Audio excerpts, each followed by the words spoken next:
Hola, ¿cómo están? En esta ocasión me ha tocado el capítulo 8, Poder Judicial, que está englobado dentro de la Constitución.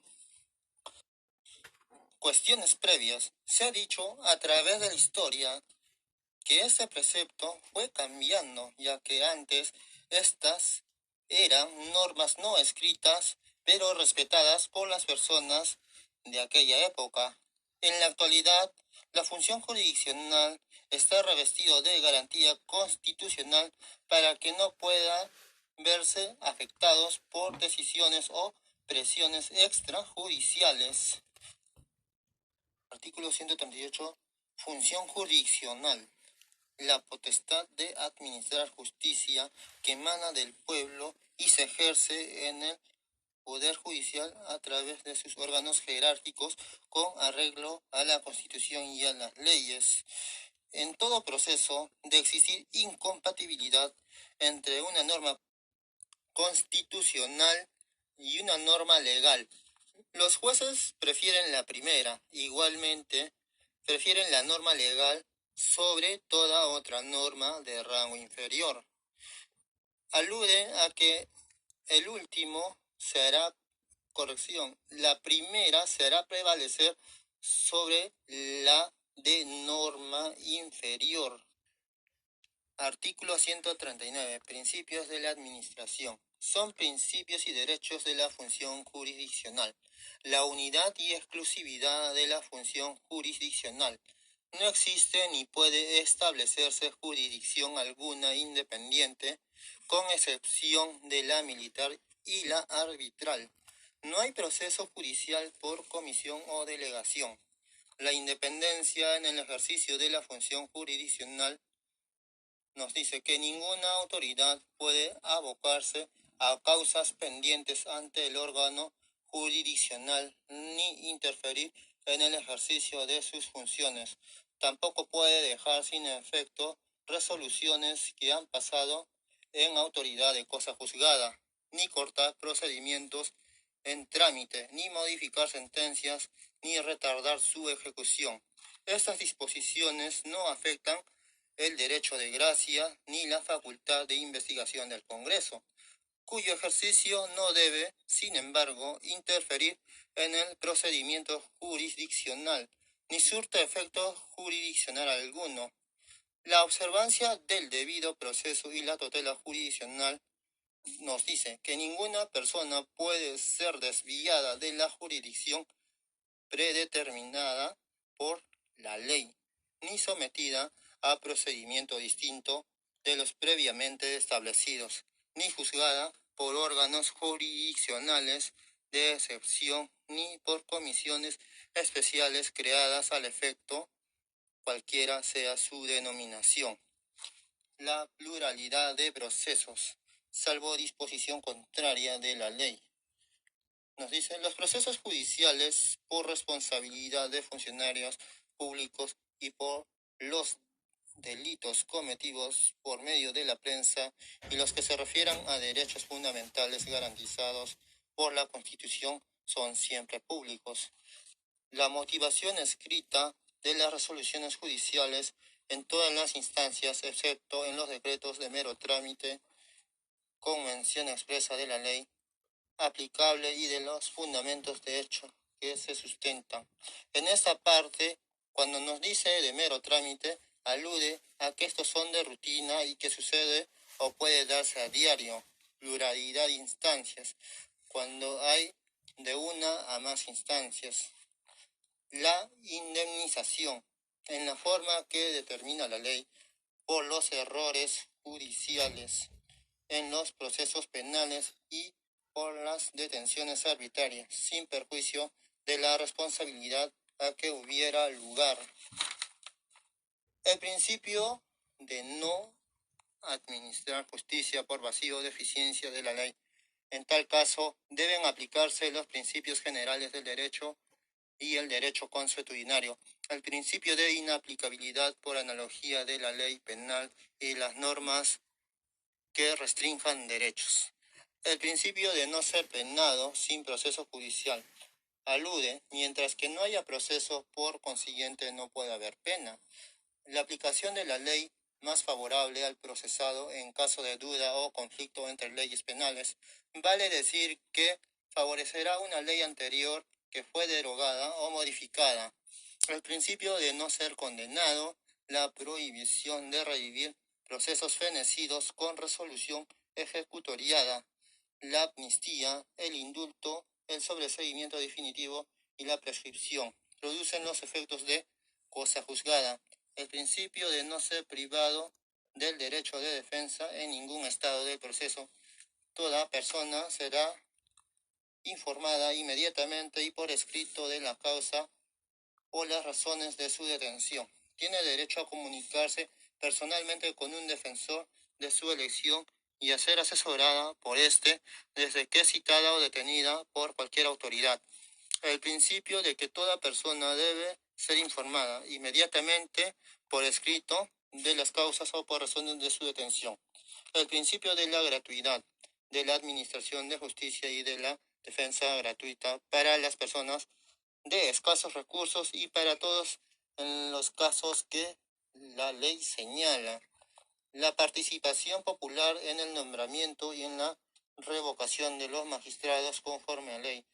La obligación del Poder Ejecutivo de prestar la colaboración que en los procesos le sea requerida.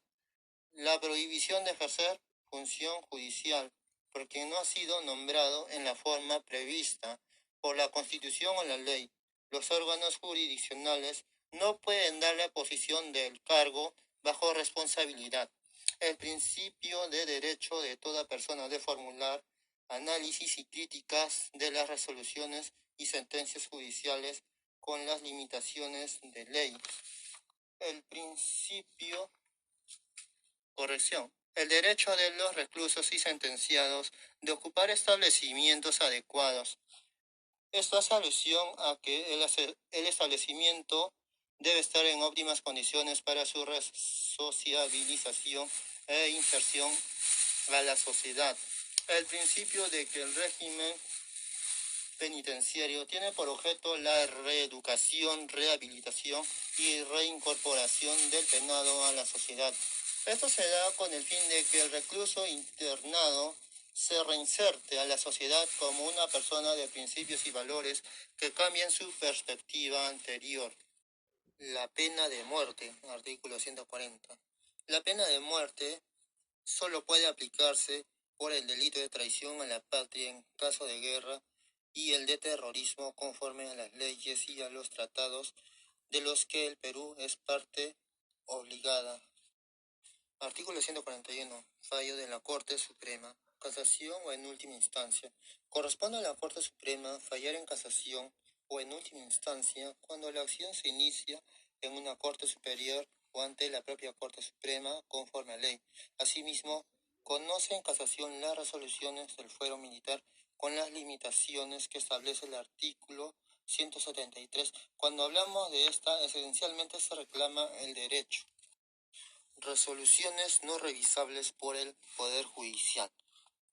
Artículo 142. No son revisables en sede judicial las resoluciones del Jurado Nacional de Elecciones en materia electoral ni las del Consejo Nacional de la Magistratura, ahora actualmente Junta Nacional de Justicia. Órganos jurisdiccionales comprendidos en el artículo 143.